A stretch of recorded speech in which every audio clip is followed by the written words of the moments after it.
वज़ीर आलम उमर अब्दुल्ला ने कांग्रेस सदर मल्लिकार्जुन खड़गे और एलओपी राहुल गांधी की जानिब से जम्मू कश्मीर के रियासती दर्जे की बहाली के लिए पीएम मोदी को ख़त लिखने का खैर मकदम किया और उन्हें हमें इस लम्हे का इंतज़ार था कि अपोजिशन इस मामले को उठाए। हम इस दिन का इंतज़ार कर रहे थे कि कब अपोजिशन की तरफ से पार्लियामेंट में और दिल्ली में हमारी आवाज़ जो है वो बुलंद होगी।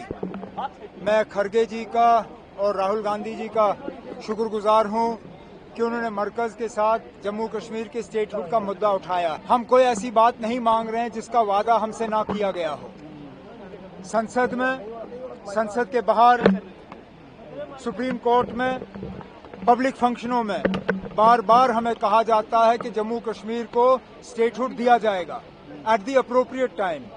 आपको याद होगा सुप्रीम कोर्ट ने जब अपना फैसला सुनाया था तो कहा था as soon as possible, at the earliest. हम तो कहते हैं ना अब एज सून एज पॉसिबल तो कब का हो चुका है।